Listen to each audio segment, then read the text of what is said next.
નમસ્કાર વિદ્યાર્થીઓ, આજે આપણે વાયુના ગતિવાદનો છેલ્લો લેક્ચર અને છેલ્લો ટોપિકનું ડિસ્કશન કરીએ. ટોપિકનું નામ છે વાયુ માટે વિશિષ્ટ ઉષ્મા. વિશિષ્ટ ઉષ્માને ઇંગ્લિશમાં કહેવાય સ્પેસિફિક હીટ. આ એક એવો ટોપિક છે જે તમારે થર્મોડાયનેમિક્સમાં પણ ભણવાનો છે અને જે લોકો ભવિષ્યમાં એન્જિનિયર બનશે અને કોઈ એવી મોસ્ટલી જે મિકેનિકલ સિવિલ એ બધી ફિલ્ડ પસંદ કરશે અથવા જે લોકો સિમ્પલ થર્મલ એન્જિનિયરિંગ ભણવાના છે એના ટોપિક ત્યાં પણ આવવાનો છે. બરાબર, તો આપણે વ્યવસ્થિત સમજી લઈએ કે જેથી તમારા ભવિષ્યમાં પણ કામ લાગી જાય. તો પહેલાં આપણે શબ્દ સમજીએ વિશિષ્ટ ઉષ્મા. પહેલાં ઉષ્મા કોને કહેવાય? તો ભાઈ માનો કે બે વસ્તુઓ છે, એકનું તાપમાન વધારે છે, એકનું તાપમાન ઓછું છે, તો બે વસ્તુને આપણે કોન્ટેક્ટમાં રાખશું તો આપણને ખબર છે કે ભાઈ જે હાઈ ટેમ્પરેચરવાળી વસ્તુ છે, ઊંચા તાપમાનવાળી વસ્તુ, ત્યાંથી કંઈક ઉર્જા બીજી નીચા તાપમાનવાળી વસ્તુને મળે છે. આપણે જો માનો કે બેને કન્ટિન્યુઅસ કોન્ટેક્ટમાં રાખીએ તો થશે એવું કે અમુક સમય પછી બેયનું તાપમાન સરખું થઈ જશે. ટૂંકમાં પહેલાં પાસે વધારે તાપમાન હોવાના કારણે વધારે ઉર્જા હતી, બીજા પાસે ઓછું તાપમાન હોવાના કારણે ઓછી ઉર્જા હતી, પણ થયા છેલ્લે એવું કે બેની ઉર્જા થઈ ગઈ સરખી. એટલે કે જે આપણે ઉષ્મીય ઉર્જાની વાત કરું છું, બરાબર છે. તો આ જે એવા પ્રકારની ઉર્જા કે જે તાપમાનના તફાવતના કારણે ઊંચા તાપમાનવાળી વસ્તુમાંથી નીચા તાપમાનવાળી વસ્તુમાં વહન પામે છે એને સિમ્પલ કહેવાય ઉષ્મા. હવે જે આપણે ટોપિક ભણવાનો છે વિશિષ્ટ ઉષ્મા. ટૂંકમાં ઉષ્મા તો છે જ, પણ કંઈક વિશિષ્ટ પ્રકારની ઉષ્મા. ઇંગ્લિશમાં કહેવાય સ્પેસિફિક હીટ. શું કહેવાશે? Specific heat. હવે વિશિષ્ટ ઉષ્મા કોને કહેવાય? ચલો ઉપર છેલ્લું તમને સિમ્પલ સમજાવી દઉં. તો આવું છે કે માનો કે તમને એક્ઝામ્પલ આપીને સમજાવું તો માનો કે એક પાત્ર છે, એ કોઈ પણ પાત્ર લઈ શકો તમે. એ પાત્રમાં તમે નાખી દીધું 1 કિલોગ્રામ પાણી. કેટલું પાણી નાખ્યું? 1 કિલોગ્રામ પાણી નાખી દીધું. હવે શું કરવાનું છે? તમારે પાણીને ગરમ કરવાનું છે. માનો કે કોઈ પાત્ર છે, એ પાત્રમાં તમે 1 કિલોગ્રામ પાણી લઈ અને પાત્રને ગરમ કરવા મૂકો છો. નીચેથી આપણે ગેસ અથવા બર્નર સ્ટાર્ટ કરીએ અને ગેસ અથવા બર્નરના કારણે જે હીટ ઉત્પન્ન થશે એ હીટ કોને મળશે? પાત્રને મળશે. અને પાત્રથી છેલ્લે કોને મળશે? પાણીને મળશે. કન્ડક્શન અને કન્વેક્શનથી. કન્ડક્શન એટલે ઉષ્મા વહન અને ઉષ્મા નયન. કન્ડક્શન કન્વેક્શનથી પાણીને મળશે. તો ધીમે ધીમે પાણી ગરમ થશે. હવે આ પાણીને કેટલું ગરમ કરવાનું છે? 1 ડિગ્રી સેન્ટીગ્રેડ સુધી. માનો કે તાપમાન અત્યારે 20 ડિગ્રી સેન્ટીગ્રેડ છે, પાણીનું ગરમ કરવાનું છે આપણે 21 ડિગ્રી સેન્ટીગ્રેડ તાપમાન થાય ને ત્યાં સુધી. માનો કે આખો આપણે વિચારો એક્સપેરિમેન્ટ કરીએ છીએ કે પાણીનું કોઈ પાત્ર ભરેલું છે, એ પાણીના પાત્રને આપણે ગરમ કરીએ છીએ, એટલે સોરી ઇન શોર્ટ પાણીને ગરમ કરીએ છીએ અને એ પાત્રમાં 1 કિલોગ્રામ પાણી છે. હવે 1 કિલોગ્રામ પાણીને ગરમ કરવા માટે શું કરવું પડશે? આપણે એ પાણીના જથ્થાને આપણે ઉષ્મા આપવી પડશે. કેટલી પડે ઉષ્મા આપશું? કે જેથી 1 કિલોગ્રામ પાણીનું તાપમાન 1 ડિગ્રી સેન્ટીગ્રેડ અથવા 1 કેલ્વિન જેટલું વધે. જેટલું સેન્ટીગ્રેડમાં વધે એટલું જ કેલ્વિનમાં વધે, કારણ કે વચ્ચે સરવાળો, બે વચ્ચે સંબંધ સરવાળાનો છે. એટલે તો ધારો કે તાપમાન સેન્ટીગ્રેડમાં 1 ડિગ્રી વધે છે તો કેલ્વિનમાં આપણે 1 ડિગ્રી જ વધશે. તો વ્યાખ્યા બની ગઈ. જે ઉષ્મા આપવી પડે 1 કિલોગ્રામ જથ્થાનું તાપમાન 1 ડિગ્રી સેન્ટીગ્રેડ અથવા 1 કેલ્વિન વધારવા માટે આપણે જે ઉષ્મા આપવી પડે, બહારથી જે ઉષ્મા આપવી પડે એને કહેવાય વિશિષ્ટ ઉષ્મા. શું કહેવાશે? વિશિષ્ટ ઉષ્મા. આ વિશિષ્ટ ઉષ્મા છે એ ઘણી બધી વસ્તુ પર ડિપેન્ડ કરતી હોય છે.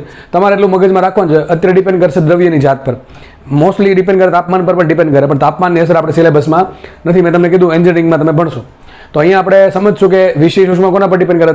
દ્રવ્યની જાત પર. માનો કે પાણીની જગ્યાએ આપણે કોઈ ઓઇલ મૂકી દઈએ અને આ ઓઇલને ગરમ કરવાનું છે, તો શું એવું જરૂરી છે કે 1 કિલોગ્રામ પાણી છે ને 1 કિલોગ્રામ ઓઇલ છે, બેનું તાપમાન ધારો કે 20 ડિગ્રી સેન્ટીગ્રેડ છે, બંનેનું તાપમાન વધારીને આપણે 20 માંથી કરવું છે 21, એટલે 1 ડિગ્રી વધારવું છે, તો બેને સરખી ઉષ્મા આપવી પડે? ના, એવું જરૂર નથી.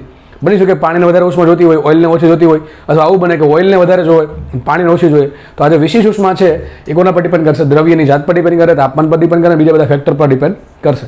પણ આપણે એવું મગજમાં રાખશું, તમે અત્યારે એવું રાખો કે ભાઈ જે વિશેષ ઉષ્મા છે એ દ્રવ્યની જાત પર ડિપેન્ડ કરે. હવે આ વિશેષ ઉષ્મા છે ને વધારે ડિટેલમાં તમારે સમજવું હોય, જો કે સમજવું જ જોઈએ, પણ તમારી પછી ક્યુરિયોસિટી જગ્યા છે, તમને ખબર હશે કેવી છે આ સબ્જેક્ટ પ્રત્યે. તો જે લોકોને વધારે સારી રીતે સમજવું છે એને છે ને મારી ચેનલ પર જવાનું. એમાં થર્મોડાયનેમિક્સનો પ્લેલિસ્ટ આખું બનાવેલું છે. એમાં થર્મોડાયનેમિક્સના લેક્ચર છે. એ થર્મોડાયનેમિક્સના લેક્ચરમાંથી પહેલો લેક્ચર જોવાનો છે. એમાં શું સમજાવવું છે? ઉષ્મા સમજાવવું છે, અલગ અલગ પ્રકારની ઉષ્મા સમજાવેલી છે, એમાં વિશેષ ઉષ્મા પણ સમજાવેલી છે.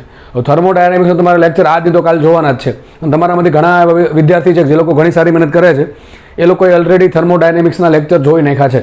તો આપણે જોવા તો પડશે. અત્યારે એટલીસ્ટ એક કામ કરજો, પહેલો લેક્ચર જોઈ લેજો. એમાં આ વિશિષ્ટ ઉષ્મા વિશે આમ તો આજે ભણવાના છીએ ને, એમાંથી લગભગ 90% વસ્તુઓ વિશે એમાં ભણાવેલું છે. બરાબર છે? એટલે અહીંયા હું ચર્ચા કરીશ જેટલી જરૂર છે એટલી. આ થોડુંક વધારે ડિટેલમાં કહીશ, બરાબર છે, પણ વધારે એનાથી ડિટેલમાં જવું હોય તો આ લેક્ચર તમારે જોઈ લેવું. બરાબર? તો ચલો સ્ટાર્ટ કરીએ આપણે. હવે જે વિશેષ ઉષ્મા છે ને એ ત્રણેય પદાર્થોને લાગુ પડે. ઘન પદાર્થને લાગુ પડે, પ્રવાહીને લાગુ પડે અને વાયુને લાગુ પડે. અહીંયા મેં સ્પેશિયલ લખ્યું છે વાયુ માટે વિશેષ ઉષ્મા, કારણ કે ચેપ્ટર આખું વાયુનું છે, તો આપણે વાયુ માટે વિશેષ ઉષ્મા જોશું. ઘન અને પ્રવાહી વિશે મેં વાત અહીંયા કરી છે, એમાં ત્રણેયની વાત કરી છે. થર્મોડાયનેમિક્સના પહેલા લેક્ચરમાં ઘન માટે, પ્રવાહી માટે અને વાયુ માટે, પણ આપણે અહીંયા ચર્ચા વાયુ માટે કરશું. તો જો વાયુ, હવે આપણે સિમ્પલ વિચારો, વાયુ છે વાયુ, શું એવું આપણે જરૂર છે કે દરેક વખતે આપણે એમ જ કે 5 ગ્રામ ઓક્સિજન, 10 ગ્રામ ઓક્સિજન, 20 ગ્રામ ઓક્સિજન, 32 ગ્રામ ઓક્સિજન, 64 ગ્રામ ઓક્સિજન, કે આપણે આવું પણ બોલીએ 2 mall oxygen, 3 mall oxygen, 5 mall oxygen, આવું બોલીએ છીએ. આપણે બંને રીતે યુઝ કરીએ છીએ. ભાઈ આપણે વાયુમાં દળની સંકલ્પનાનો યુઝ કરીએ અને મોલની સંકલ્પનાનો યુઝ કરીએ. ઘન પ્રવાહીમાં આવું ન હોય. ઘન પદાર્થમાં એવું ન હોય કે તમે 5 કિલોગ્રામ 5 મોલ લોખંડ લાવ્યા, 10 મોલ એલ્યુમિનિયમ લાવ્યું, ના હોય. ત્યાં મોસ્ટલી આપણે દળથી કામ ચલાવી લઈએ. પ્રવાહીમાં મોરોલેસ આપણે દળ અને કદનો જ યુઝ કરીએ છીએ. ક્યારેક ક્યારેક કેમિસ્ટ્રીમાં તમે મોલની સંકલ્પના યુઝ કરતા હશો પ્રવાહીમાં કે ભાઈ 5 મોલ પાણીનો જથ્થો છે, પણ પ્રેક્ટિકલમાં તો આપણે મોસ્ટલી પાણી છે કે કોઈ પણ પ્રવાહી છે એ મોસ્ટલી આપણે એને દળમાં કાં તો એના કદમાં, લીટરમાં યુઝ કરતા હોઈએ છીએ. તો જે મોલની સંકલ્પના છે એ મોસ્ટલી યુઝ ક્યાં થાય? વાયુ માટે યુઝ થાય.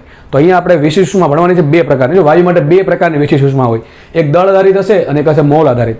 પહેલા આપણે ભણીએ દળ આધારિત, પછી ઓટોમેટિક તમને મોલ આધારિત આવડી જશે. હજી કહું છું, હું અહીંયા જેટલી જરૂર છે એનાથી થોડીક વધારે માત્રામાં સમજાવીશ, ડિટેલમાં સમજવું તો અહીંયા સમજો. એવું નહીં કે અહીંયા લેક્ચર નહીં જોવો તો આ કંઈ નહીં આવડે, બધું આવડી જશે. આ બધું જોઈને તમને આ ચેપ્ટરના દાખલા સારી રીતે આવડી જ જશે, કોઈ પણ દાખલો મિસ નહીં થાય. પણ વધારે સારી રીતે ટોપિકને સમજાવવો હોય તો, સમજવું હોય તો ટૂંકમાં આ વસ્તુ જોઈ લેવી. બરાબર, એ હવે ઓપ્શનલ છે, જોવી કે ના જોવી, it's up to you, it's up to your curiosity, કે તમારી જિજ્ઞાસા કેવી છે. આપણે બેક ઓફ ધ ટોપિક, હવે ટોપિક પર આવીએ તો પહેલાં દળ આધારિત વિશિષ્ટ ઉષ્માની વાત કરીએ. એક એક્ઝામ્પલ લઉં. માનો કે કોઈ પાત્ર છે, એ પાત્રમાં મેં નાખી દીધો 1 કિલોગ્રામ ઓક્સિજન. શું નાખી દીધો? 1 કિલોગ્રામ ઓક્સિજન. હવે આ 1 કિલોગ્રામ ઓક્સિજન છે એને મારે ગરમ કરવાનો છે. કેટલો ગરમ કરવાનો છે? ધારો કે એનું તાપમાન 1 ડિગ્રી સેન્ટીગ્રેડ અથવા 1 કેલ્વિન વધી જાય ત્યાં સુધી ગરમ કરવાનો છે. હવે ગરમ કરશું તો શું થાય? તાપમાન વધશે. હવે તાપમાન એમને તો વધવા નથી, આપણે એને ગરમી આપીએ છીએ, આપણે એને હીટ આપીએ છીએ. તો જે હીટ આપવી પડે એને કહેવાય વિશિષ્ટ ઉષ્મા. કોની? ઓક્સિજનની. તો વ્યાખ્યા શું બનશે? Common sense. આ જસ્ટ ઓક્સિજન ખાલી એક્ઝામ્પલ છે. હવે કોઈ પણ વાયુ હોઈ શકે, જો કે કોઈ પણ પ્રવાહી પણ ચાલે, કોઈ પણ વાયુ પણ ચાલે. બસ જસ્ટ આપણે વાયુ માટે વાત કરીએ છીએ તો આપણે વાયુનું એક્ઝામ્પલ લેશું. તો ફરીથી વ્યાખ્યા બોલું છું. 1 કિલોગ્રામ ઓક્સિજનનું તાપમાન 1 ડિગ્રી, ઓક્સિજનની પણ જનરલ વાત કરું તો 1 કિલોગ્રામ વાયુના જથ્થાનું તાપમાન 1 ડિગ્રી સેન્ટીગ્રેડ અથવા 1 કેલ્વિન વધારવા માટે જરૂરી આપવી પડતી ઉષ્માને શું કહેવાય? વિશિષ્ટ ઉષ્મા કહેવાય. એવી હવે મોલ આધારિત વ્યાખ્યા. મોલ આધારિત વસ્તુ શું છે? પહેલાં આપણે લીધું હતું 1 કિલોગ્રામ ઓક્સિજન. હવે 1 કિલોગ્રામ નથી લેવાનો છે 1 મોલ. ખડા કે સર 1 કિલોગ્રામ અને 1 મોલમાં શું ફરક? અરે ભાઈ બહુ ફરક પડે. મને કે ઓક્સિજનની વાત કરીએ તો 1 કિલોગ્રામ એટલે 1000 ગ્રામ ઓક્સિજન થાય. કેટલો થાય? 1000 ગ્રામ. પણ આપણે 1 મોલ ઓક્સિજનની વાત કરીએ તો થશે 32 ગ્રામ. તો 1000 ગ્રામને ગરમ કરવાનો છે, 32 ગ્રામને ગરમ કરવાનો છે. આ 1000 ગ્રામ છે 1 કિલોગ્રામ છે અને 32 ગ્રામ છે 1 મોલ છે. તો બેમાં ઘણો ડિફરન્સ છે. 32 ગ્રામ અને 1000 ગ્રામમાં ઘણો ફરક છે. બરાબર છે? અહીં 30 ગણું જેવું મોટું હશે. તો તમે જુઓ તો ભાઈ ક્યારેક આપણે કિલોગ્રામ વાપરીએ, ક્યારેક આપણે મોલ વાપરીએ. જો તમે મોલ વાપરશો ને, વ્યાખ્યામાં મોલ શબ્દ વાપરશો તો જે વિશિષ્ટ ઉષ્મા મળે એને કહેવાય મોલર વિશિષ્ટ ઉષ્મા. શું કહેવાય? મોલર વિશિષ્ટ ઉષ્મા. અને સિમ્પલ તમે દળ વાપરો તો ખાલી નામ છે એનું વિશિષ્ટ ઉષ્મા. બરાબર છે? વાયુમાં 2 પ્રકારની આવે, કારણ કે આપણને ખબર છે કે વાયુનું ડીલિંગ જે કરીએ આપણે એ દળમાંય કરીએ અને મોલમાંય કરીએ છીએ. ઘન અને પ્રવાહીમાં મોસ્ટલી શું આવશે? ખાલી દળ આધારિત વિશિષ્ટ ઉષ્મા આવે. ને ખાલી સિમ્પલ શું કહેવાય? વિશિષ્ટ ઉષ્મા કહેવાય. વાયુમાં 2 પ્રકાર છે, દળ આધારિત અને મોલ આધારિત. બરાબર છે? મોસ્ટલી આપણે આ યુઝ થશે. મોટા ભાગના કેસમાં આમ તો આપણે 99.99% દાખલામાં આ જ યુઝ કરશું વાયુ માટે. ઘન અને પ્રવાહીમાં આ યુઝ થાય, વાયુમાં બંને યુઝ થાય, પણ મોટા ભાગે યુઝ થશે આ. એવું નહીં કે આ યુઝ નહીં થતી, યુઝ થાય છે પણ મોટા ભાગે આ યુઝ થાય છે. તો હવે મોલ આધારિત વ્યાખ્યા શું હોય? સિમ્પલ 1 કિલોગ્રામ જથ્થો છે જગ્યાએ શું કરી નાખો? 1 મોલ જથ્થો. તો વ્યાખ્યા શું બનશે અહીંયા? કે 1 મોલ વાયુના જથ્થાનું તાપમાન 1 ડિગ્રી સેન્ટીગ્રેડ અથવા 1 કેલ્વિન વધારવું હોય તો જે આપણે બહારથી ઉષ્મા આપવી પડે એને કહેવાય મોલર વિશિષ્ટ ઉષ્મા. સિમ્પલ શબ્દ છે વિશેષ ઉષ્મા. જ્યારે શબ્દ છે મોલર, આ શબ્દ મહત્વનો છે ભાઈ, મોલર. બરાબર છે? કોન્સેપ્ટ આખો બદલી જશે. બરાબર? 1 કિલોગ્રામ આવશે, અહીંયા 1 મોલ આવશે. એટલે ફરક તો છે, બરાબર, ઘણો ફરક છે. તો અહીંયા આવશે મોલર વિશિષ્ટ ઉષ્મા. ચલો હવે તો એ તો ખબર પડે કે વિશિષ્ટ ઉષ્મા કોને કહેવાય? 1 કિલોગ્રામ અથવા 1 મોલ જથ્થો છે, એનું તાપમાન 1 ડિગ્રી સેન્ટીગ્રેડ અથવા 1 કેલ્વિન વધારવું છે તો જે ઉષ્મા આપવી પડે એને કાં તો વિશિષ્ટ ઉષ્મા કહેવાય, દળની સંકલ્પના હોય તો, અને કાં તો કહેવાય મોલર વિશિષ્ટ ઉષ્મા. હવે આપણે ભણીએ આ તાપમાન વધારવાનું કેમ? તો મોસ્ટલી ઘણી બધી રીતે તાપમાન વધી શકે. આપણે ખબર છે તાપમાન ઘણી બધી રીતે વધી શકે, પણ આપણે મારે 2 પ્રોસેસ કન્સિડર કરવાની છે તાપમાનના વધારા માટે. એક કરવાની છે અચલ દબાણે અને એક કરવાની છે અચલ કદે. હું તમને 2ને એક્ઝામ્પલ આપી દઉં. માનો કે તમને પાણીનું એક્ઝામ્પલ આપું છું. માનો કે આપણા ઘરે પાણીની એક તપેલી છે અથવા એક પાત્ર છે, એ પાત્રમાં મારે 1 કિલોગ્રામ પાણી નાખ્યું. એક માનો કે કોઈ વાસણ છે, બરાબર છે, યુટેન્સાઇલ. તો અહીંયા મેં શું કર્યું કે આમાં 1 કિલોગ્રામ પાણી એડ કર્યું. શું કર્યું? 1 કિલોગ્રામ પાણી એડ કરી દીધું. 1 કિલોગ્રામ પાણી એડ કરીને આપણે શું કર્યું? એને કોઈ બર્નર પર મૂકી અથવા ગેસ પર મૂકી દીધું. અને આપણે શું કરશું? ગેસ ઓન કરીએ અને ધીમે ધીમે ગરમી કોને મળશે? પાણીને મળશે. પેલા પાત્રની નીચે સપાટી ગરમ થશે, એમાં કન્ડક્શન થઈને પાત્રનો એક છેડામાંથી બીજો છેડો ગરમ થશે, જે પાણીના કોન્ટેક્ટમાં છે, પછી કન્વેક્શન થઈને પાણીના 1 બાય 1 લેયર ગરમ થશે. આ પ્રમાણે પાણી ગરમ થશે.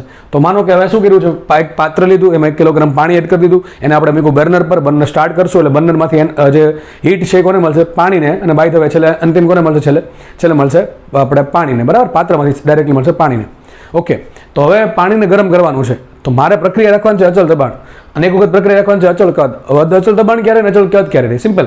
માનો કે તમે પાત્ર છે ઉપરથી ખુલ્લું રાખો છો, હવે ખુલ્લું પાત્ર જે થશે શું, આની આજુબાજુ આની ભાઈ આની ઉપર હવા હોય કે ન હોય? ખુલ્લું પાત્ર છે એટલે ડેફિનેટલી હવા હશે. કોની હવા હોય? વાતાવરણની હવા હોય. હવે સીધી વાત છે કે આ પાત્ર ગરમ થવાના કારણે ઉપરનું પાણી ગરમ થાય, એના કારણે આજુબાજુની હવા ગરમ થાય, થોડુંક એનું પ્રેશર ચેન્જ થાય. પણ જો વાતાવરણ તો કેટલું બધું મોટું છે, અને આટલું પાણી ગરમ કરવાથી આજુબાજુની થોડીક હવાને ફરક પડે, આજુબાજુની ઘણી બધી હવાને કંઈ ફરક જ નહીં પડે ગરમ થવામાં, બરાબર છે.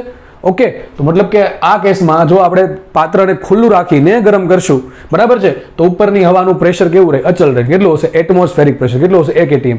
તો આ પ્રક્રિયા થશે અચલ દબાણે. જો આમાં શું કર્યું મેં, 1 કિલોગ્રામ પાણી છે, એનું તાપમાન મારે 1 ડિગ્રી સેન્ટીગ્રેડ વધારવું છે, પણ કઈ પ્રક્રિયાએ અચલ દબાણે વધારવું છે. તો અહીંયા જે વિશિષ્ટ ઉષ્મા આપવી પડે એને કહેવાય અચળ દબાણે વિશિષ્ટ ઉષ્મા. શું કહેવાય? અચળ દબાણે વિશિષ્ટ ઉષ્મા. એની સંજ્ઞા છે કેપિટલ CP. શું છે? Capital CP. માનો કે આપણે પ્રક્રિયા અચળ કદે કરવી છે, તો અચળ કદ માટે તમને ખબર છે પાત્ર કેવું કરી દેવાનું? બંધ કરી દેવાનું. માનો કે એકદમ પાત્ર આખું બંધ છે અને 1 કિલોગ્રામ પાણી આપણે એડ કરી દીધું, બરાબર. માનો કે પાણી આખું પાત્ર છલોછલ ભરેલું છે 1 કિલોગ્રામ પાણીથી, પાત્ર મેં કરી નાખ્યું એકદમ સંપૂર્ણ બંધ. હવે શું કરીએ? સેમ પ્રોસેસ કરીએ. પાત્રની અંદર શું છે? 1 કિલોગ્રામ પાણી છે, તાપમાન કોઈ પણ છે, બરાબર. હવે શું કરીએ આપણે? એને આપણે ગરમ કરીએ છીએ. ગરમ થવાના કારણે એનું તાપમાન 1 ડિગ્રી સેન્ટીગ્રેડ વધારવું છે, તો અહીંયા પણ ઉષ્મા આપવી પડશે. પણ આ પ્રક્રિયા હતી અચલ દબાણે, આમાં હતી અચલ કદે. તો અહીંયા જેટલી ઉષ્મા આપવી પડે એનાથી અહીંયા કંઈક ઓછી ઉષ્મા આપવી પડે. ઘણા કહેશે કેમ ઓછી, વધુ કેમ નહીં? સમજીએ છીએ. તો ટૂંકમાં પહેલી વાત તો એ કે બેમાં અલગ અલગ ઉષ્મા આપવી પડશે. તો અહીંયા જે ઉષ્મા આપવી પડે એને કહેવાય અચળ દબાણે વિશિષ્ટ ઉષ્મા, અને અહીંયા જે ઉષ્મા આપવી પડે એને કહેવાય અચળ કદે વિશિષ્ટ ઉષ્મા. એની સંજ્ઞા છે કેપિટલ CV. શું છે? Capital CV. બીજી સંજ્ઞા હોઈ શકે, પણ આપણે આ રાખશું. અચળ દબાણને કહેશું કેપિટલ CV, અચળ કદને કહેશું કેપિટલ CV. સોરી, અચળ દબાણને કહેશું કેપિટલ CP, અચળ કદને કહેશું કેપિટલ CV. ઘણા કહેશે આમાં કેમ ઓછી ઉષ્મા પડે, આમાં કેમ વધારે આપવી પડે? તમને બધાને ખબર છે પ્રેશર કુકર, બરાબર. પ્રેશર કુકરમાં માનો કે આપણે એક વસ્તુ તો વિચારો કે એક તપેલી છે, એમાં તમે પાણી એડ કરી દીધું, તપેલી ઉપર ઢાંકતા નથી, તપેલીનું ઉપરનું ટૂંકમાં તપેલી કેવી ખુલ્લી છે, અને બીજું લીધું તમે પ્રેશર કુકર. પ્રેશર કુકરમાં પાણી એડ કરી દીધું, ધારો કે 1 કિલો પાણી છે. હવે તમે થોડું વિચારીને જુઓ, પછી ખુલ્લી તપેલી છે એનું પાણી ગરમ કરવું છે, અને પ્રેશર કુકરનું પાણી ગરમ કરવું છે. વધારે ફાસ્ટ શેમાં ગરમ થશે? પ્રેશર કુકરમાં, ઓછા સમયમાં. અથવા એમ કહી શકો કે ભાઈ માનો કે બેન સરખી હીટ આપો તો વધારે ગરમ કયું પાણી થાય? પ્રેશર કુકર વાળું. અથવા એમ સમજો કે ભાઈ મારે બેનું તાપમાન 1 ડિગ્રી સેન્ટીગ્રેડ વધારવું છે, તો વધારે ઉષ્મા કોને જોશે? ખુલ્લી તપેલી છે અને વધારે ગેસ બગડે, અને પહેલાં પ્રેશર કુકરમાં ઓછી હીટ જોશે. ટૂંકમાં યાદ રાખજો, પ્રેશર કુકર વાળી પ્રોસેસ કઈ થાય? અચળ કદ થાય. કઈ થાય પ્રક્રિયા? અચળ કદ. અને તપેલી ખુલ્લી છે એ પ્રોસેસ કઈ થશે? એ થશે અચળ દબાણ. યાદ રાખજો, અચળ દબાણે જે ઉષ્મા આપવી પડે એ હંમેશા અચળ કદ કરતાં મોટી હોય. કેટલી મોટી હોય હું તમને કહીશ.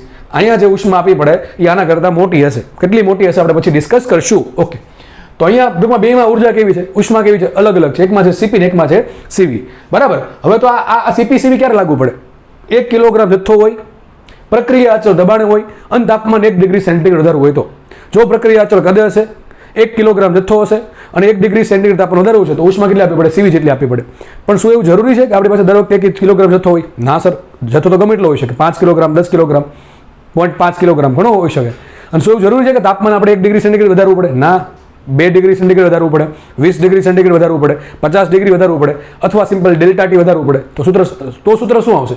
સૂત્ર આવું આવશે, ત્રિપદી વાળું, કે ભાઈ 1 કિલોગ્રામનું તાપમાન મારે 1 સેન્ટીગ્રેડ વધારવું હોય તો ઉષ્મા જરૂર પડે CP.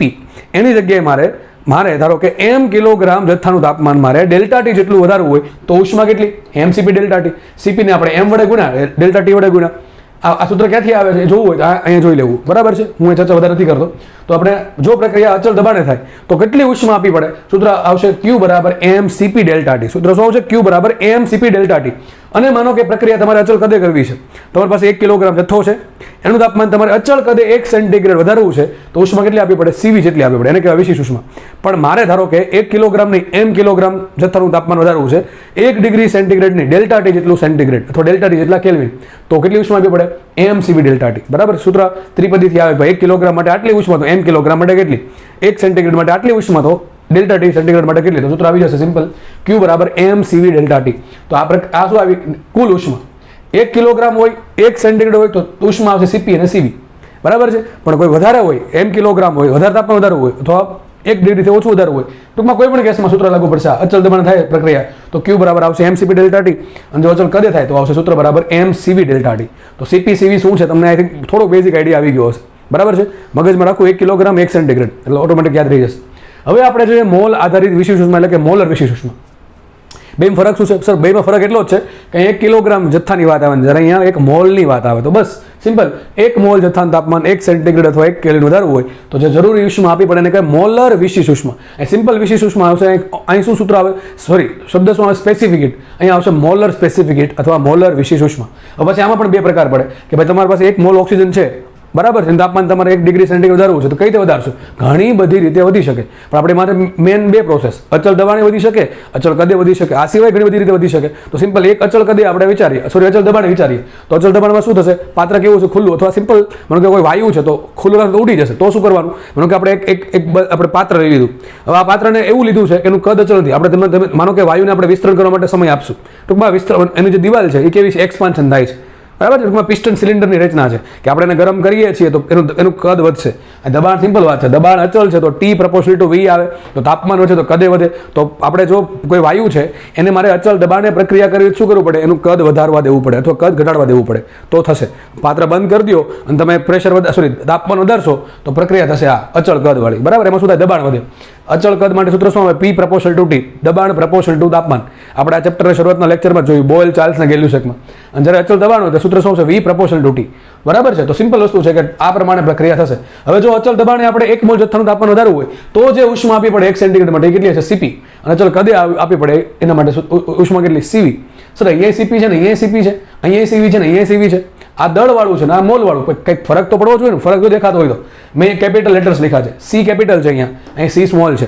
તો આ મારી સંજ્ઞા છે, તમને અલગ બુકમાં અલગ સંજ્ઞા હોઈ શકે છે અને હું આ પ્રમાણે જ ભણાવીશ, બરાબર. જો તમારે જો મારી સાથે લિંક અપ કરવું હોય તો ટૂંકમાં તમારે આ સંજ્ઞા યાદ રાખવી પડશે. હું જ્યાં પણ કેપિટલ C કેપિટલ CV લખું, બરાબર, કેપિટલ C લખું એ દળવાળી વાત હશે, જે સ્મોલ c લખું એ હશે મોલવાળી વાત, બરાબર છે. અને વાયુમાં તમારે દાખલા આના આવશે, હજી કહું છું, બરાબર છે. તો બેમાં કંઈ ફરક છે નહીં. પછી સીધી વાત છે 1 કિલોગ્રામ જથ્થો છે, સિમ્પલ 1 મોલ જથ્થો છે એટલે અહીંયા કંઈક ઉષ્મા અલગ Cp છે, અહીંયા એ પણ Cp છે પણ સ્મોલ Cp છે, બરાબર છે. હવે સિમ્પલ અહીંયા સૂત્ર શું હતું કે ભાઈ ચલો હવે આપણે 1 કિલોગ્રામનું નહીં m કિલોગ્રામનું તાપમાન વધારવું છે.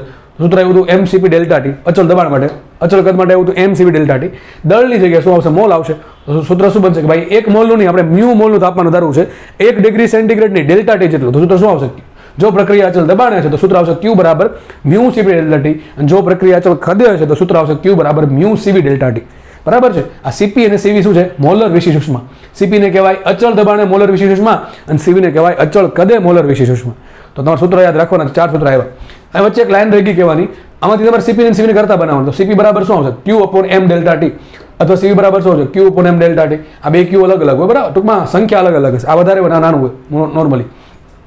m ને ડેલ્ટા ટી સરખા હોય તો આપણે એકમની વાત કરીએ તો Cp ને એકમ શું આવશે? આ Q નો એકમ આવે જૂલ, આનો એકમ આવે કિલોગ્રામ, આનો એકમ આવે કેલ્વિન. એસઆઈ એકમની વાત છે તો સેન્ટીગ્રેડમાં ચાલે કારણ કે ફેરફાર જ છે. આ ફેરફાર છે તો કેલ્વિનમાં જેટલો ફેરફાર થાય એટલો જ ફેરફાર સેન્ટીગ્રેડમાં થાય. તાપમાન 5 ડિગ્રી વધે તો તાપમાન 5 કેલ્વિન વધે, એમ જ કહેવાય, બરાબર. સિમ્પલ ગણતરી છે, તમે જાતે ટ્રાય કરી શકો. તો Cp નો એકમ શું આવે? જૂલ પર કિલોગ્રામ ઇન્ટુ કેલ્વિન, બરાબર. ને એ જ પ્રમાણે Cv નો એકમ શું આવે? જૂલ પર કિલોગ્રામ ઇન્ટુ કેલ્વિન. આનું એમએલટી સાથે બનાવી લો, બહુ સિમ્પલ છે. એ પ્રમાણે અહીંયા આપણે Cp નો એકમ બનાવીને Cv નો એકમ બનાવીએ, પણ કઈ મોલર વિશિષ્ટ ઉષ્મા. તો Cp બરાબર શું આવશે? Mu Q upon mu delta T. આનો એકમ આવશે જૂલ, આનો એકમ આવશે મોલ, આનો એકમ આવશે કેલ્વિન. તો શું એકમ બનશે? Cp અથવા Cv નો, આ સ્મોલમાં છો બધું, તો જૂલ પર મોલ ઇન્ટુ કેલ્વિન. અહીંયા સૂત્ર એકમ આવશે જૂલ પર કિલોગ્રામ ઇન્ટુ કેલ્વિન, અહીંયા આવશે joule upon mall into kelvin. તો આ થિયરી બેઝિક હતી. હજી કહું છું ડિટેલમાં સમજવું હોય તો આ જોઈ લેવું. તમારામાંથી કદાચ જે લોકો અત્યારે આ લેક્ચર જોતા હશે એને ઓલરેડી આ જોઈ નાખ્યું હશે, લખી નાખ્યું હશે. અને બીજી વાત કે તમને એક થર્મોડાયનેમિક્સની છે ને આખી PDF હું તમને એક કામ કરો ને, કદાચ છે ને થર્મોડાયનેમિક્સનો જે છેલ્લો લેક્ચર હશે, આઈ થિંક 23મો લેક્ચર, ધ્યાનથી સાંભળજો. થર્મોડાયનેમિક્સનો છેલ્લો લેક્ચર 23 છે, કુલ 23 લેક્ચર છે. તો 23મા લેક્ચરની મારા ચેનલની 23મા લેક્ચરની કોમેન્ટમાં જવાનું, બરાબર. એ કોમેન્ટમાં તમને એક લિંક હશે અને લિંક પર ક્લિક કરશો એટલે આ થર્મોડાયનેમિક્સના બધા જ દાખલાઓ, થિયરીઓ, ટૂંકમાં આખામાં જેટલા બી મારા ઓનલાઈન લેક્ચર છે થર્મોડાયનેમિક્સના એની તમને નોટ્સ મળી જશે, બરાબર. જેથી તમે ઝેરોક્સ કરો છો તો પણ ચાલશે. આ ક્યારે મળશે? આ લેક્ચર પતે ને પછી મળી જશે, બરાબર. અત્યારે નથી મૂક્યું, મને અચાનક યાદ આવે કહી દઉં છું. તો જે લોકોને આખો લેક્ચરનો જો સિમ્પલ આ ખાલી વાંચી લેશે ને તો અને ખબર પડી જશે. બાકી મારી સલાહ એ છે એટલી સેકો જોઈ લો જેથી તમને વધારે મજા આવે ટોપિકમાં. તો CPCV થાય છે પૂરું. હવે આપણે થોડુંક ડિટેલમાં ઉતરવાનું છે એનું, બરાબર છે. હવે થર્મોડાયનેમિક્સમાં જ આપણે ભણશું. થર્મોડાયનેમિક્સમાં જ આપણે ભણશું. આ ચેપ્ટર કેવું છે ભાઈ, જે ટૂંકમાં આ ભાગ છે ને, આ છેલ્લા લેક્ચરનો આ ભાગ છે એ કેવો છે, થોડુંક થર્મોડાયનેમિક્સ સાથે લિંક છે. એટલે તમને થોડુંક આ વસ્તુ સમજાવવા માટે મારે થર્મોડાયનેમિક્સનો સહારો લેવો પડે. પણ તમારામાંથી જે લોકોને થર્મોડાયનેમિક્સ જોયું છે અથવા ભવિષ્યમાં જોવાના છો એના ખબર જ હશે કે થર્મોડાયનેમિક્સનો પ્રથમ નિયમ શું છે. થર્મોડાયનેમિક્સનો ફર્સ્ટ લો શું છે, Q બરાબર W plus delta E internal. હવે વધારે ચર્ચા નથી કરવી. Q છે ઉષ્મા, W છે કાર્ય અને ડેલ્ટા E ઇન્ટરનલ શું છે, આંતરિક ઉર્જાનો ફેરફાર. આપણે આજે ભણ્યા ને આંતરિક ઉર્જા F/2 મ્યુ એ જ અહીંયા વાત છે, બરાબર છે. તો આ થર્મોડાયનેમિક્સનો પહેલો નિયમ છે. ત્યાં થર્મોડાયનેમિક્સમાં જોઈ લેજો વ્યવસ્થિત. જેને જોયો છે એનાથી વાત, જેને નથી જોવાનું બાકી છે એના માટે વાત છે. જોઈ લેજો તમે Q બરાબર W પ્લસ ડેલ્ટા ઇન્ટરનલ. હવે હું એક સૂત્ર સાબિત કરું છું. સૂત્રની સાબિતી અહીંયા આપી છે. તમે ડાયરેક્ટ સૂત્ર યાદ રાખશો ને તો ચાલશે. હું એ સૂત્ર સાબિત કરું છું. સૂત્રની સાબિતી અહીંયા આપ્યું છું, બરાબર છે. નહીં યાદ રાખો સાબિતી તો પણ ચાલશે, કારણ કે સૂત્ર છેલ્લે કામનું છે. સૂત્ર આવડવું જોશે. આ ચેપ્ટરના દાખલા ગણવા છે તો મેં જેટલા બી સૂત્ર તમારે યાદ રાખવાના છે એ બધાને મેં આ પ્રમાણે બ્રેકેટમાં મૂકી દીધા બોક્સમાં, બરાબર છે. તો તમે છેલ્લે જોઈ લેજો. તો હું સાબિતી આપી દઉં. તો કે આ સાબિતી મેં થર્મોડાયનેમિક્સમાં આપી છે, છતાં પણ તમને અહીંયા આપી દઉં છું. તો થર્મોડાયનેમિક્સનો પહેલો નિયમ આવું કહે છે, Q બરાબર શું હોય, W પ્લસ ડેલ્ટા ઇન્ટરનલ. હવે આપણે જોશું થર્મોડાયનેમિક્સમાં કે અચળ કદે પ્રક્રિયા થાય. કોઈ પણ પ્રોસેસ કેવી છે, અચળ કદે છે. તો અચળ કદે પ્રક્રિયા થતી હોય ત્યારે વાયુ દ્વારા અથવા વાયુ પર કોઈ કાર્ય કરવાની જરૂર નથી. તો અચળ કદવાળી પ્રક્રિયા માટે W બરાબર 0 હોય. ઘણા થશે આવ્યું ક્યાંથી આવ્યું એ જોવું હોય તો આમાં જોઈ આવજો, બરાબર છે. મારી સલાહ છે કે આ જોઈ નાખજો તો તમને ખબર પડી જશે. અથવા અત્યારે સ્વીકારી લો કે આવું હોય છે, આવું જ હોય છે. કેમ હોય છે આમાં કીધું છે. તો અચળ કદે પ્રક્રિયા થાય તો W બરાબર 0 હોય. તો સૂત્ર શું છે, Q બરાબર W plus delta internal. Sorry, પણ જો પ્રક્રિયા અચળ કદે હશે તો સૂત્ર શું આવશે, Q બરાબર ડેલ્ટા ઇન્ટરનલ, W બરાબર 0 છે. એટલે તો આપણે સૂત્ર મળી ગયું અચળ કદ વાળી પ્રક્રિયા માટે શું લખાશે, અચળ કદ વાળી પ્રક્રિયા માટે લખાશે Q બરાબર ડેલ્ટા E ઇન્ટરનલ. હવે Q શું છે, હમણાં આપણે જોયું હતું પ્રક્રિયા જ્યારે અચળ કદે થાય. અને હા, હવે જે પણ સમજાવું છું ને એ આના આધારિત સમજાવું છું, આના આધારિત. કારણ કે કોને વાત કરીએ, વાયુની વાત કરીએ. હજી કહું છું વાયુમાં બે પ્રકારની ઉષ્મા આવે, દળ આધારિત, મોલ આધારિત. હવે જે પણ સૂત્ર, જેટલા પણ સૂત્ર લખ્યા છે, જેટલા પણ સૂત્ર એ બધા આના આધારિત છે. મગજમાં રાખવું. એટલે હું ક્યારે બોલીશ નહીં મોલર મોલર મોલર, તમારે સમજી જવાનું. CPCV આવ્યું એટલે કયું છે ભાઈ, CPCV 4 થયા. અહીંયા CP આવે, અહીંયા CV આવે, અહીંયા CP આવે, અહીંયા CV આવે. આ છે દળ વાળું, આ છે મોલ વાળું. બેમાં બહુ ફરક છે, બરાબર છે. બે વચ્ચે સંબંધ કંઈક છે, બે વચ્ચે કંઈક સંબંધ છે. સંબંધ શું છે આમાં કીધો છે, આમાં હું ઘડી પછી કહું છું, બરાબર. સમય રહેશે તો બાકી આમાં તો કીધેલો છે. ઓકે ચલો, કારણ કે આ જે સંબંધ છે એ વાત આવશે થર્મોડાયનેમિક્સ એટલા માટે. ઓકે, ફટાફટ આપણે જોઈએ. તો હવે હું જ્યાં પણ અહીંયા CPCV લીખું છે, અહીંયા જ્યાં પણ CPCV લીખું છે એ બધું મોલર વાળું. કેવું છે, મોલર વિશિષ્ટ ઉષ્મા છે, અચળ દબાણની અને અચળ કદની. હવે આપણે હમણાં જોયું હતું કે અચળ કદે પ્રક્રિયા થાય તો સૂત્ર શું આવશે, અચળ કદ વાળી પ્રક્રિયા સૂત્ર શું, Q બરાબર મ્યુ CV ડેલ્ટા T. શું આવશે અચળ કદ માટે, Q બરાબર મ્યુ CV ડેલ્ટા. લખ્યું છે Q બરાબર મ્યુ CV ડેલ્ટા T. યાદ કરો, તમને આવું ભણાવ્યું હતું લાસ્ટ લેક્ચર્સમાં કે સૂત્ર શું આવશે, E ઇન્ટરનલ બરાબર શું આવે, F/2 મ્યુ RT. સૂત્ર શું આવે, E બરાબર આવશે F/2 મ્યુ RT. પણ મારે અહીંયા ડેલ્ટા નું કામ છે ને, ડેલ્ટા ઇન્ટરનલ. તો જો F તો અચળ હોય, મ્યુ અચળ હોય, R હતું વિરુદ્ધ તાપમાન.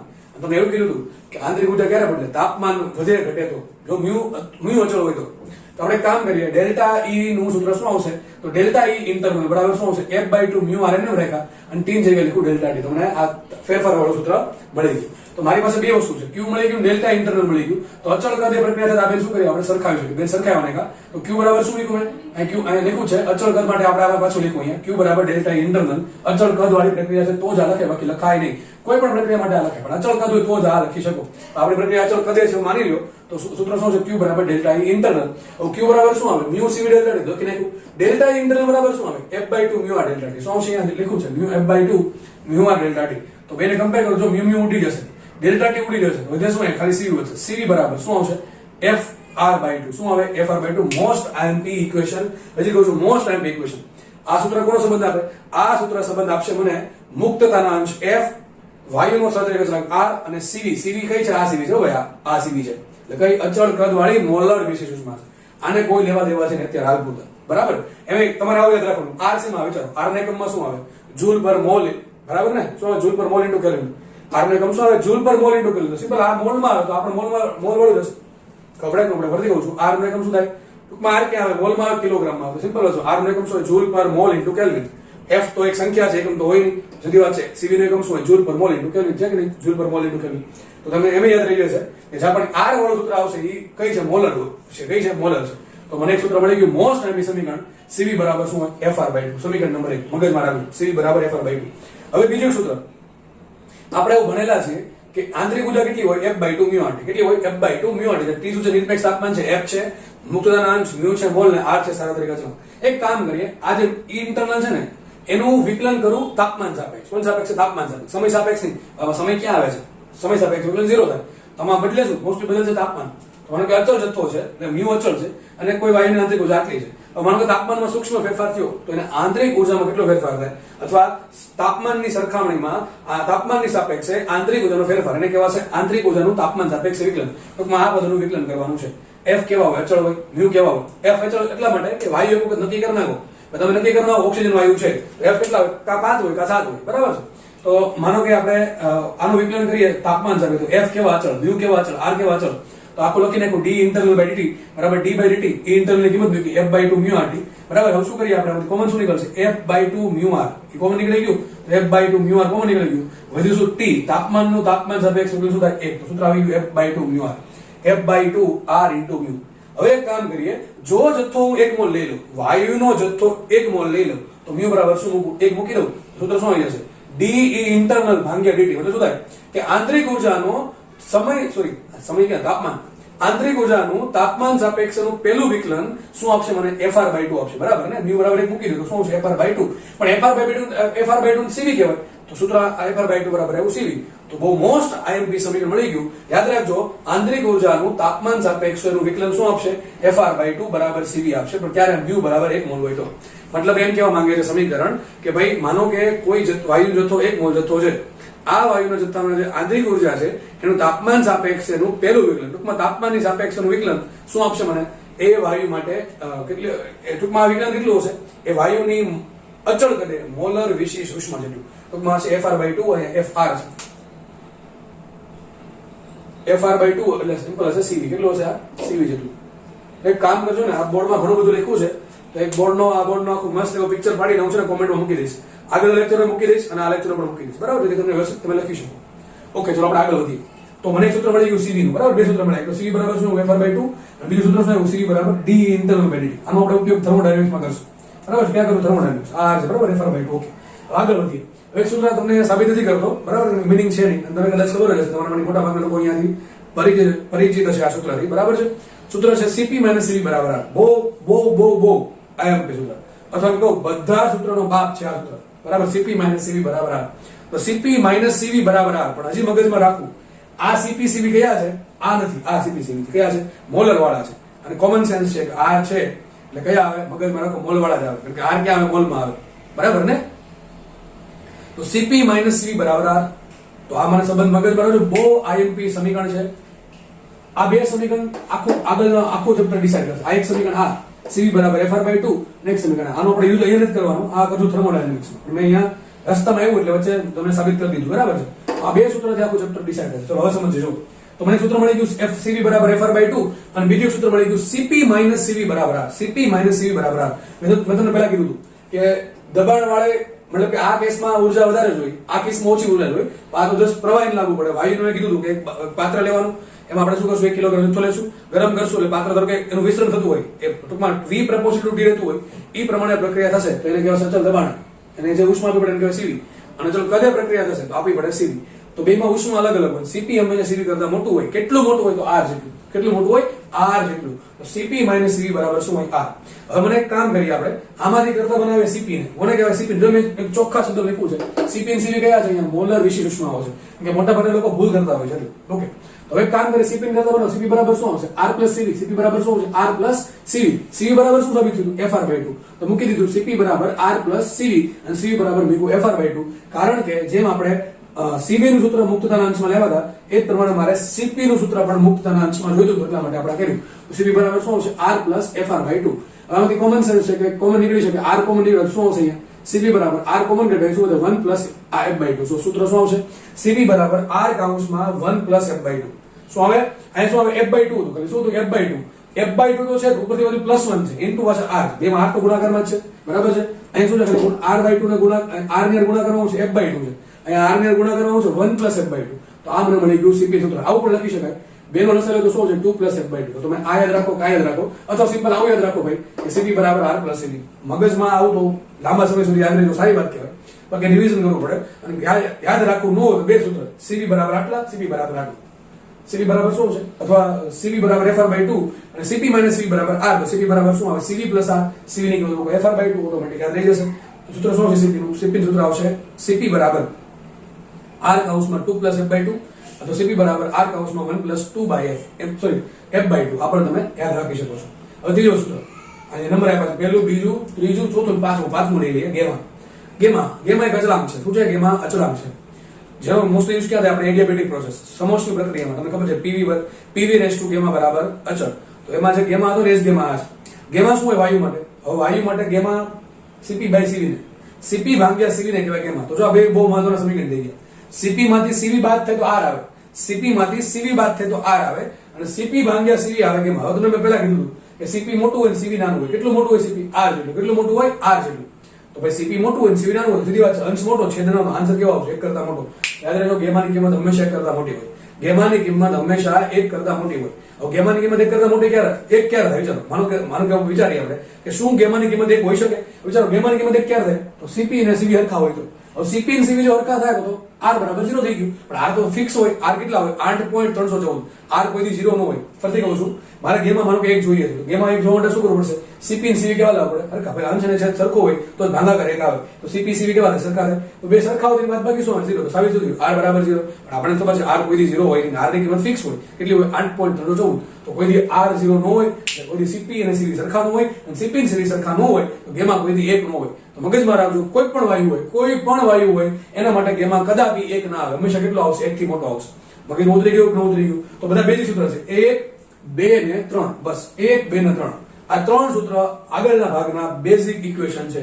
તમને મગજમાં આવવા જરૂરી છે. હવે એક કામ કરીએ, જેમ આપણે CP નું સૂત્ર CV નું સૂત્ર આપણે F માં લેવાના એ પ્રમાણે મારે ગેમા નું સૂત્ર પણ F સ્વરૂપે જોઈએ. તો હું શું કરીશું? CP નું સૂત્ર શું છે અહીંયા આપણે આ મૂકી દઈશું. CP બરાબર R કૌંસમાં 1 + F/2 અને CV બરાબર FR/2. તો લખું છે CP બરાબર આટલા, CV બરાબર આટલી. સોરી ભૂલ છે, FR/2 આવશે. ભૂલ છે, FR/2. Okay, FR/2.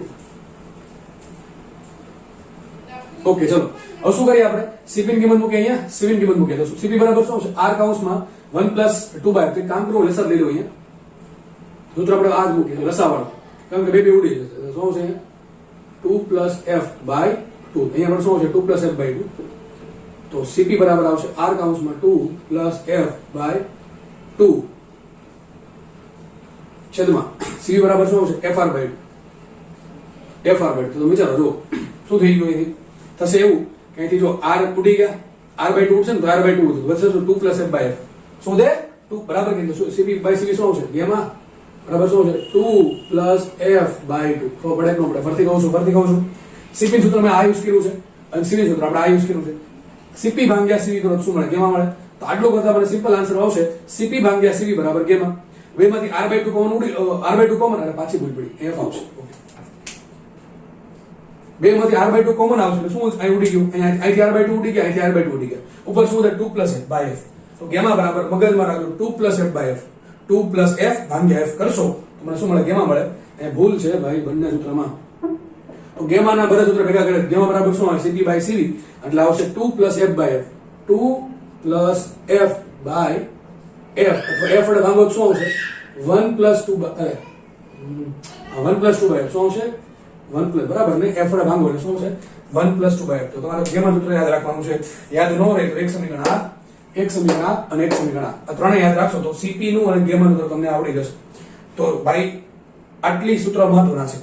હવે તમારે એક નાનકડું કામ કરવાનું છે, હોમવર્કમાં આપ્યું છે. તમે શું કરવાનું જુઓ, CP ઓના પર ડિપેન્ડ કરે. જુઓ R પર ડિપેન્ડ કરે ના સર, R તો ફિક્સ હોય. 2 પર ડિપેન્ડ કરે ના 2 પણ ફિક્સ હોય. બીજું શું? F. તો આપણે હું તમને એમ કહું મારી પાસે એક વાયુ હિલિયમ છે, એક વાયુ ઓક્સિજન છે. શું બંને માટે F સરખા હોય? ના સર, અલગ અલગ હોય. કારણ કે F કોના પર ડિપેન્ડ કરે?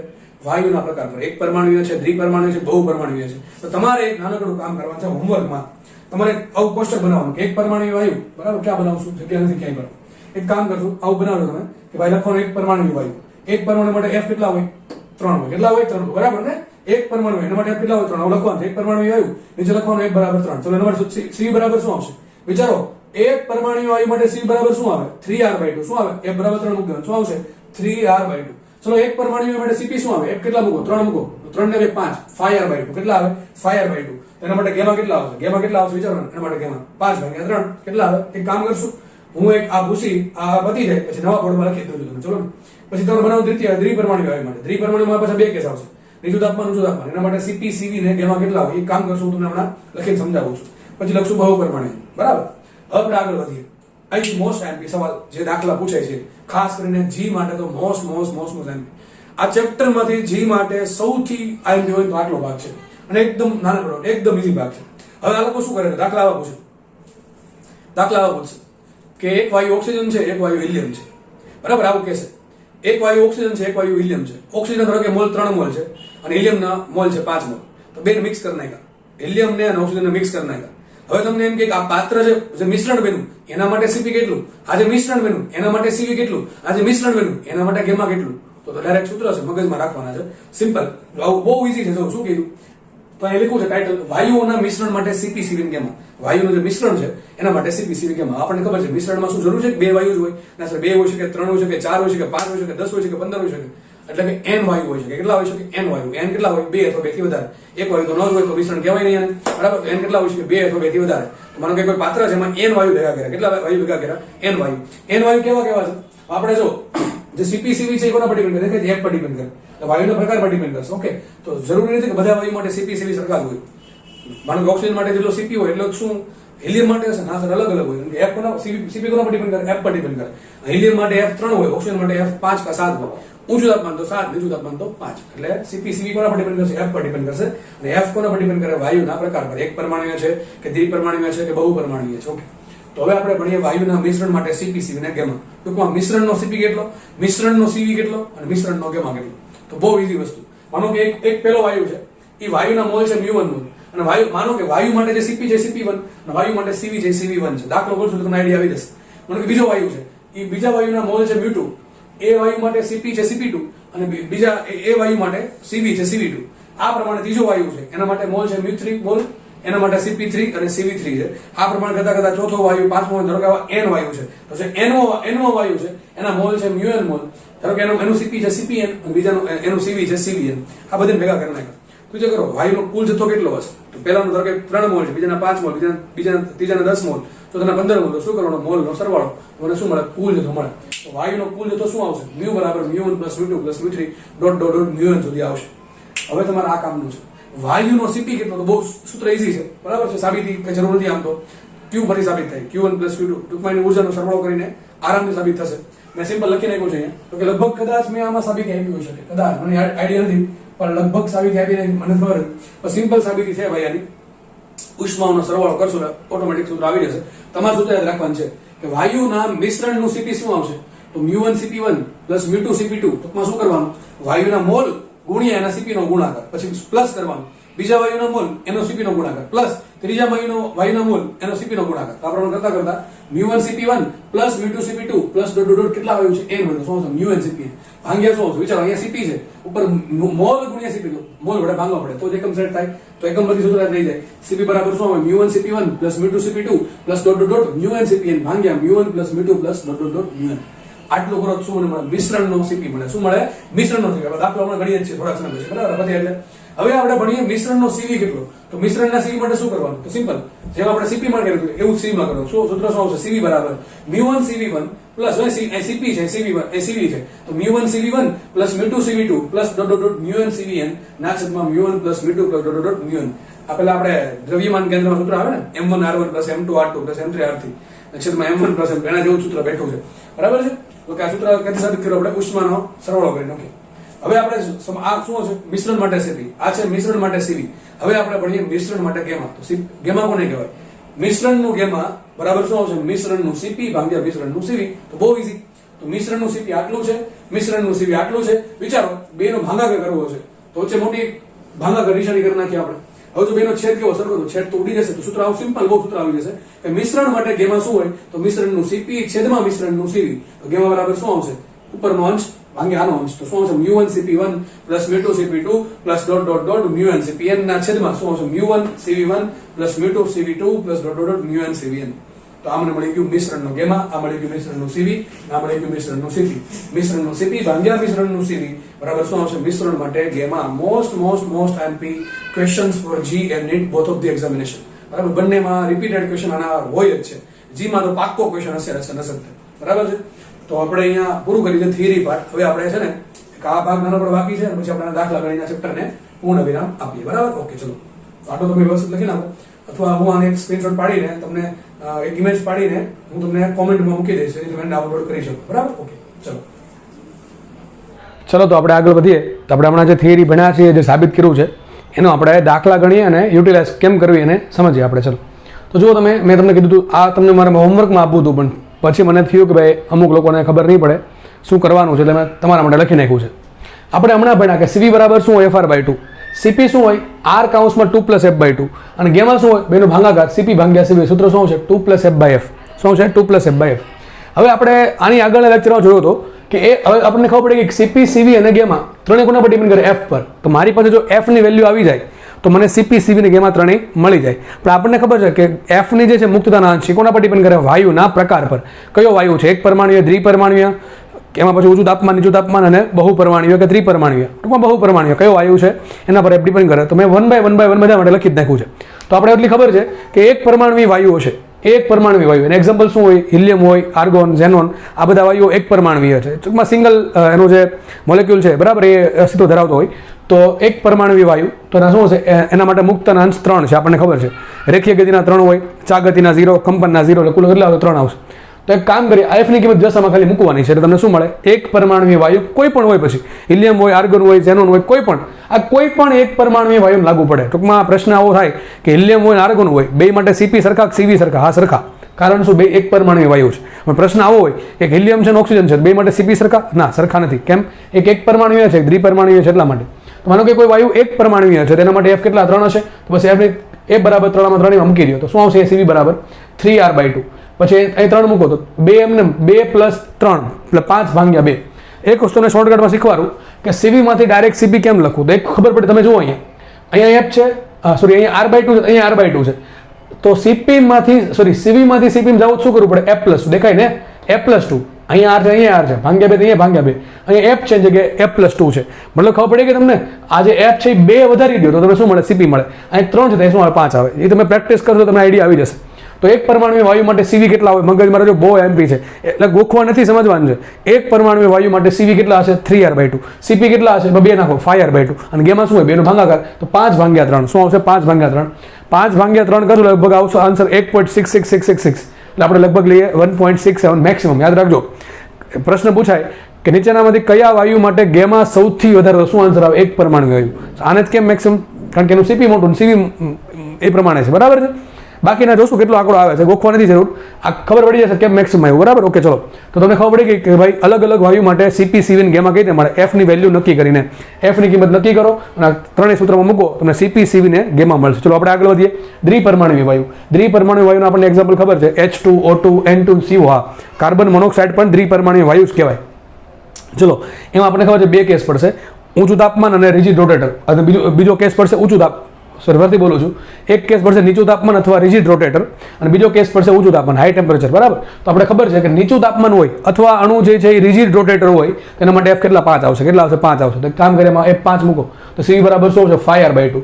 આમાં સીપી કેટલે મળશે? 5 માં 2 નાખો, 7R/2. કારણ કે સૂત્ર શું છે? 2R × 2 + F/2. ટૂંકમાં અહીંયા F છે, અહીં 2 + F છે, એટલે F માં 2 નાખવા પડશે. શું આવશે? F સીવી બરાબર આવશે 5R/2, સીપી બરાબર આવશે 7R/2, અને ગેમા શું આવશે? બેનો ભાગાકાર, સીપી ભાગ્યા સીવી. તો શું આવશે? 7R/2 ભાગ્યા 5R/2. શું આવશે? 7/5.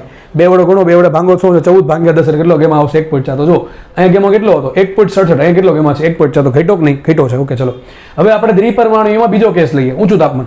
આપણને ખબર છે ઊંચું તાપમાન હશે તો કંપન વાઇબ્રેશનના પણ 2 ડિગ્રી ઓફ ફ્રીડમ એડ થશે. તો F કેટલા આવશે? 7 આવશે. કેટલા આવશે? F 7 આવશે. તો આપણે ખબર CV બરાબર શું આવશે? FR/2 એટલે શું આવશે? 7R/2. એમાં 2 નાખો શું મળે? CP. CP કેટલા આવશે? 9R/2. અને બેનો ભાગાકાર CP ભાગ્યા CV એટલે શું આવશે? 9/7. અને 9/7 નો આન્સર આવશે 1.285. બરાબર છે. આપણે પાછળના આંકડા અવગણીએ તો શું આવશે? 1.28. તો જો હજી CP ઘટી ગયો, સોરી ગેમા ઘટી ગયો. તો સૌથી વધુ ગેમા શેમાં આવે છે? સૌથી વધુ ગેમા આવશે એક પરમાણુ વાયુમાં. કેટલો હોય? 1.68. યાદ રાખજો, મેં તમને એવું કીધું હતું કે કોઈ પણ વાયુ માટે ગેમા 1 કોઈ દી ન હોય, ગેમા કોઈ દી 1 હોય નહીં, અને વધુ કેટલો હોય? 1.67. એક પરમાણુ વાયુ હશે તો ગેમા કેટલો આવશે 1.67 આવશે. બાકી એ દ્વિપરમાણુય હોય નીચું તાપમાન ગેમા કેટલો હોય 1.4. જેમ કે ઓક્સિજન માટે ગેમા કેટલો 1.4 હોય, બરાબર છે. CO માટે કેટલો હોય 1.4, હાઇડ્રોજન માટે કેટલો 1.4, N2 માટે કેટલો 1.4, હિલિયમ માટે કેટલો 1.67, આર્ગોન માટે 1.67. આ પ્રમાણે વાયુનો પ્રકાર નક્કી થઈ જાય તો ગેમા ખબર પડી જાય, CP ખબર પડી જાય, CV ખબર પડી જાય F ની કિંમત પરથી. હવે આપણે ત્રીજો કેસ લઈએ, ત્રિપરમાણુ વાયુ. આ ક્યારે પૂછાતું નથી પણ પૂછાઈ જાય તો હવે કામનું લાગશે. મેં તમને કીધું હતું કે ત્રિપરમાણુ વાયુ જો નીચું તાપમાન હશે તો એના માટે F કેટલા 6 હશે. આપણે કંપનના 0 છે, બરાબર છે ને. યાદ કરો, બહુપરમાણુ વાયુ એટલે કે 2 કરતાં વધારે પરમાણુઓ જોડાઈને જે અણુ બનાવે એમાં કુલ 6 ડિગ્રી ઓફ ફ્રીડમ હોય. 6 ડિગ્રી ઓફ ફ્રીડમ કઈ રીતે કે ભાઈ અણુ છે X ડાયરેક્શનમાં જાય, રેખીય ગતિ કરે, Y ડાયરેક્શનમાં રેખીય ગતિ કરે, Z ડાયરેક્શનમાં રેખીય ગતિ કરે. તો આ 3 રેખીય ગતિના પછી માનો કે ત્રિપરમાણુ વાયુ છે એટલે છેપ કંઈક અલગ અલગ હોય, બરાબર છે. તો શું હશે, એ X ડાયરેક્શનને અનુલક્ષીને ચાક ગતિ કરતો હોય, Y ડાયરેક્શનને અનુલક્ષીને ચાક ગતિ કરતો હોય અને Z ડાયરેક્શનને અનુલક્ષીને ચાક ગતિ કરતો હોય. તો ચાક ગતિના કુલ 3 મુક્તતાના અંશ આવશે, રેખીય ગતિના કુલ 3 આવશે. એટલે 3 ને 3 6 તો થઈ જ ગયા. કંપનના હોય પણ શકે ના પણ હોય. માનો કે ત્રિપરમાણુ વાયુ છે, જેમ કે કયું એક્ઝામ્પલ આવે CO2, કયો આવશે CO2, બરાબર છે. CO2 શેમાં આવે, ત્રિપરમાણુ વાયુમાં. તો ત્રિપરમાણુ વાયુનો મિનિમમ કેટલા 6 તો હશે, કેટલા હશે 6. ચલો CV કેટલા હશે 6R/2, CP કેટલા હશે 6 માં 2 નાખો એટલે 8R/2 અને ગેમા શું આવશે 8/6 એટલે 4/3 કેટલા આવશે 1.33. કેટલા આવશે 1.33. સમજ પડે કે ન પડે, બધાને સમજ પડવી જોઈએ. તો કદાચ આવો પ્રશ્ન પૂછાય કે ભાઈ CO2 માટે ગેમા કેટલો હોય તો 1.33, પણ ક્યારે એનું તાપમાન નીચું હોય તો અથવા એને કંપન ન ગણીએ તો. કોમન સેન્સમાં કેવું હોય આપણે કે બહુપરમાણુય વાયુ માટે CP CV ને ગેમા કેટલા, તો આપણને ખબર છે બહુપરમાણુ વાયુ માટે F કેટલા હોય 6 + F'. આ F' શું છે, કંપનના ડિગ્રી ઓફ ફ્રીડમ, જે અલગ અલગ વાયુ માટે અલગ અલગ હોય અને તાપમાન પર ડિપેન્ડ કરે. ચર્ચા નથી પડવું આપણે. તો F બરાબર શું છે 6 + F'. હવે કાંઈ નથી કરવાનું, આ F બરાબર 6 + F' ની કિંમત અહીંયા મૂકવાની છે. તો ચલો CV બરાબર શું સૂત્ર શું હોય CV નું FR/2. F કેટલા મૂકશું 6 + F', તો 6 + F' R/2. ઓકે. CP કેટલા મૂકશું, તમે 2 એડ કરી દઈએ તો 6 + F' માં 2 નાખો તો શું આવશે 8 + F', બરાબર ને. 6 + F' છે એમાં 2 ઉમેરી દો તમને શું મળે CP મળે. સૂત્ર છે 2 + F/2 અને 2 + F માં F કેટલા મૂકો 6 + F', તો CP કેટલા આવશે 8 + F' R/2. હવે CP ભાગ્યા CV કરો તો શું આવશે, જો R/2 બે બધી કોમન નીકળી ગયા તો શું આવશે 8 + F' ના છેદમાં 6 + F'. સૂત્ર શું આવશે 8 + F' ના છેદમાં 6 + F'. અહીંયા એક સૂત્ર આવ્યું, વિચારો F' બરાબર 0 મૂકો. F' શું છે, કંપનના વાઇબ્રેશનના ડિગ્રી ઓફ ફ્રીડમ. માનો કે વાયુનું તાપમાન બહુ નીચું છે તો કંપન બહુ એટલું બધું ડોમિનન્ટ નહીં હોય, બહુ ઓછું હશે. આપણે અવગણીએ તો F' બરાબર 0 મૂકો તો શું આવશે 8/6. એ જ કર્યું છે અહીંયા. એટલે શું એવું ગેમમાં 1.33. પણ નોર્મલી કોઈ પણ કેસ માટે બહુપરમાણુય વાયુ છે, બરાબર છે, એના માટે કંપન હોય કે ન હોય કોઈ પણ કેસમાં ગેમમાં કેટલો હશે 8 + F'/6 + F'. તો આ કામ તમારે ઘરેથી કરવાનું, મેં તમને કરી દીધું છે. હવે આપણે ગણીએ દાખલો. મોસ્ટ આઈએમપી ક્વેશ્ચન એક જ દાખલા વારે રિપીટ થાય છે. રકમમાં ખાલી આંકડા ચેન્જ કરે, બાકી બધી વસ્તુ સરખી. એક ક્વેશ્ચન સોલ્વ કરીએ એટલે બહુ મજા આવી જાય. ચલો શું ક્વેશ્ચન છે જુઓ. 5 મોલ નાઇટ્રોજન વાયુ અને 3 મોલ હિલિયમ વાયુ ના મિશ્રણનું CP CV ગેમા શોધો. બહુ ઈઝી ક્વેશ્ચન. શું કહે છે, 5 મોલ નાઇટ્રોજન છે 3 મોલ હિલિયમ છે, બેને ભેગા કરી નાખ્યા તો જે મિશ્રણ બન્યું એ મિશ્રણ માટે CP કેટલું, એ મિશ્રણ માટે CV કેટલું, એ મિશ્રણ માટે ગેમા કેટલું. તો હમણાં તમને સૂત્ર આપ્યું હતું, CP સૂત્ર શું આવશે CP બરાબર, અને મોટા ભાગે 2 જ વાયુ આપે, 3 આપે, 4 આપે, તમને સૂત્ર આવડે છે. 2 વાયુ માટે સૂત્ર શું આવશે μ1 CP1 + μ2 CP2 છેદમાં μ1 + μ2. CV નું સૂત્ર શું આવશે μ1 CV1 + μ2 CP2 છેદમાં μ1 + μ2. અને ગેમા સૂત્ર શું આવે CP ભાગ્યા CV, અથવા સૂત્ર આવું આવે ગેમા બરાબર μ1 CP1 + μ2 CP2 છેદમાં μ1 CV1 + μ2 CP2. ટૂંકમાં 100 વાત ને એક વાત, CP CV કે ગેમા શોધવો હોય તો મારે 4 વસ્તુ જોશે, સોરી 6 વસ્તુ જોશે. આમ તો હા 6 વસ્તુ, μ1 જોશે, CP1 જોશે, μ2 જોશે, CP2 જોશે, CV1 જોશે, CV2 જોશે, બરાબર. 6 વસ્તુ જોશે. ચલો એક કામ કરીએ, 2 વસ્તુ રકમ આપી દીધી μ1 ને μ2. એક કામ કરું, નાઇટ્રોજન છે ને હું 1 કહીશ અને હિલિયમ છે ને 2 કહીશ. ચલો તારે લખ્યું છે નાઇટ્રોજન માટે તો 5 મોલ નાઇટ્રોજન છે અને મોલ કેટલા μ1 બરાબર 5 આવી ગયા. હવે મારે નાઇટ્રોજન માટે શું નક્કી કરવાનું છે CP1 અને CV1. શું નક્કી કરવાનું છે CP1 ને CV1. નાઇટ્રોજન કયો વાયુ છે, દ્વિપરમાણુ વાયુ. દ્વિપરમાણુ વાયુ માટે F કેટલા હોય 5 હોય. તમને સૂત્ર આવ્યું હતું CV1 બરાબર, CV સૂત્ર શું આવે FR/2.